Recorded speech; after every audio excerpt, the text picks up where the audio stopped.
पुणे आणि पिंपरी चिंचवड येथे जवळपास 13 जणांचा या विषारी दारूमुळे मृत्यू झालेला आहे आणि काहींवर रुग्णालयामध्ये उपचार देखील सुरू आहे।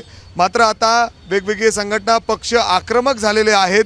ज्या पद्धतीने हे इल्लीगल दारूचे गुत्थे अड्डे चालवले जातात आणि पोलिसांना माहिती असून देखील ते कारवाई करत नाही असं म्हणणे आपल्याबरोबर सत्ताधारी पक्ष शिवसेनेचे अर्थात शहराध्यक्ष आहेत। नक्की त्यांचं काय म्हणणं आहे? तुम्ही इथं आंदोलन केलं, ठिय्या आंदोलन, काय म्हणणं आहे?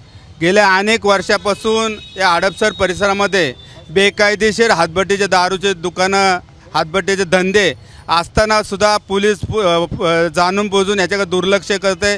दुर्दैवाने आज हडपसर आणि पुणे शहर पिंपरी चिंचवडमध्ये जवळजवळ 13 लोक या ठिकाणी विषारी दारू पिऊन या ठिकाणी मृत्युमुखी पडलेले। ह्याला जबाबदार कोण हे अनेक वेळा पोलिसांना सांगून सुद्धा पोलीस ह्याच्याकडे जाणीवपूर्वक दुर्लक्ष का करते? योगेश वानखडे सारखा व्यक्ती शरणागत येतो, ह्याच्या मागे फार मोठी साखळी असल्याचं निष्पन्न येते। काही एक्साईज डिपार्टमेंटचे बी अधिकारी काही ह्याच्यामध्ये असल्याचं निष्पन्न येते। उरुळू कॅन्सरमधला कोण एक दारूवाला आहे त्याचाही याच्यामध्ये निष्पन्न येते। जोपर्यंत यांच्यावर कठोर शिक्षा या आरोपींना होत नाही तोपर्यंत आम्ही या ठिकाणी शिवसेना स्वस्थ बसणार नाही। तुम्ही तर ठिय्या आंदोलन करताय, सत्ताधारी पक्षात आहात ना तुम्ही, म्हणजे सत्ताधारी पक्ष आता आंदोलन आणि या अशा पद्धतीने ठिय्या आंदोलन पोलीस स्टेशनच्या बाहेर अशी वेळ आली आहे। आमची जी सत्ताशी काही संबंध नाही, आमची लोकांशी। तुम्ही सत्तेत आहात का नाही?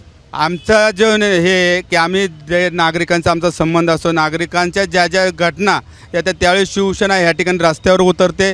मग लोकांनी जायचं कुणाकडे? तुमच्याकडे जायचं का विरोधकाकडे जायचं? सत्तेधारीकडे जायचं का विरोधकाकडे जायचं? आम्ही आमची भूमिका मांडलेली आहे या ठिकाणी। लोकांनी कुठे जायचं त्यांचा प्रश्न, पण आम्हाला जे कळलं की आमच्या एरियातल्या पुणे आणि पिंपरी चिंचवड हडपसर परिसर नागरिकांवर विषारी दारू, अर्थाने तुम्ही गृहमंत्री हे फेल आहेत असं म्हणायचं तुम्हाला? ह्याच्यावर तातडीने गृहमंत्र्यांनी बी लक्ष दिलं पाहिजे। जो कोण याच्यामध्ये आरोपी त्याच्यावर कठोर शिक्षा झाली पाहिजे। भविष्यामध्ये अशी पुन्हा एकदा दुर्घटना या पुणे शहरात हडपसर परिसरात झाली नाही पाहिजे। गृहमंत्र्यांचं पोलिसांवर म्हणजे कंट्रोल नाही असं म्हणायचं?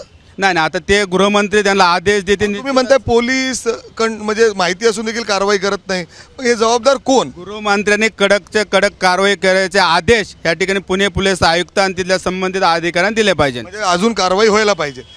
बरेच लोकांना माहिती आहे इथं दारूचे हे सगळे, तुम्ही आंदोलन करताय, मागणी करताय, ऐकलं का पोलिसांनी? पोलिसांना तर सांगितलेलं आहे।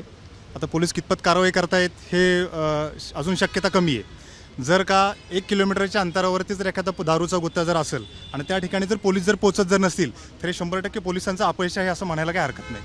मग दादा, आता तुम्ही काय दिलंय पोलिसांना, काय सांगितलंय? पोलिसांना आम्ही निवेदन दिलंय की जेवढेही हडपसर परिसरामधले अवैध दारूचे धंदे म्हणजे हातभट्टे धंदे असतील ते ताबडतोब बंद झाले पाहिजे।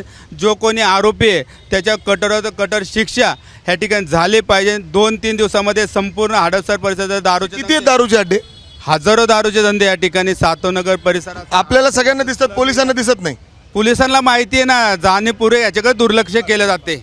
अर्थात जर आपण बघितलं सत्ताधारी पक्ष शिवसेना शिंदे गटाचे हे सगळे कार्यकर्ते आणि शहराध्यक्ष महिला देखील आहेत, अर्थात त्रस्त आहेत। वेगवेगळे दारूचे अड्डे या ठिकाणी आहेत असं त्यांच्याकडून सांगितलं जाते। पोलिसांना निवेदन देखील दिले गेलेलं आहे। ठिय्या आंदोलन त्यांनी या ठिकाणी केलं आणि मागणी हीच करतायत की हे सगळे जे इल्लीगल दारूचे अड्डे आहेत ते तातडीने उद्ध्वस्त करा। आज जर आपण बघितलं तर या विषारी दारूमुळे जवळपास पुणे शहरातील हडपसर भागामध्ये 5 तर पिंपरी चिंचवडमध्ये जवळपास 7 असे 13-14 जणांचा आत्तापर्यंत मृत्यू झालेला आहे आणि काहींवर उपचार सुरू आहे आणि त्यामुळं संघटना आता आक्रमक होताना दिसत आहेत। कॅमेरामॅन अमोल गवाळेसह मी मिकी गई, ABP माझा, पुणे।